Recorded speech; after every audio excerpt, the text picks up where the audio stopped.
Un mois et demi, nous avions fait le tour au niveau de la région de Diourbel et voir tout le dispositif que nous avions mis en place l'année dernière concernant les bassins de rétention et tout ce qui avait fonctionné et tout ce qui avait moins bien fonctionné.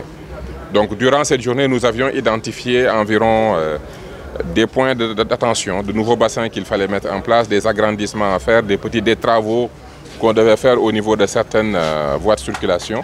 Et aujourd'hui, l'idée, c'était de venir avec l'ADM qui a une expertise et une connaissance par rapport à l'ensemble de ces projets, parce que l'ADM aujourd'hui pilote le projet qui est l'un des projets les plus structurants en termes de lutte contre les inondations et d'adaptation au changement climatique.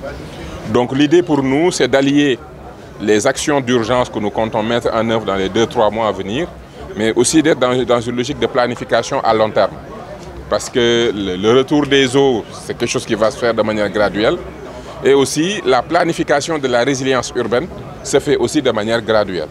Donc voilà un peu le lien qu'il y a entre un dispositif à court terme que nous devons lancer dès maintenant et une planification à long terme qui, au finish, va nous permettre de regrouper le volume d'investissement nécessaire pour doter de Diourbel de l'ensemble des instruments nécessaires pour que l'eau des pluies puisse être une opportunité, mais ne puisse plus être un enjeu ou des difficultés. L'année dernière, nous avons renforcé des bassins, nous avions des bassins. Donc l'objectif aujourd'hui pour nous, c'est au niveau de la route nationale de créer un autre bassin, parce qu'il y a un endroit où il faut mettre en place des buses pour faciliter la circulation.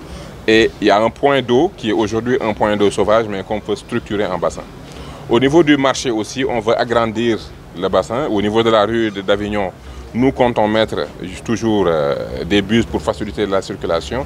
Et de l'autre côté aussi, il y a une zone humide qu'on veut transformer en bassin. Aujourd'hui, l'ensemble des structures qui se sont engagées à apporter, à contribuer au niveau du curage, permettra pour la première fois, d'après le gouverneur, de pouvoir curer la totalité du réseau.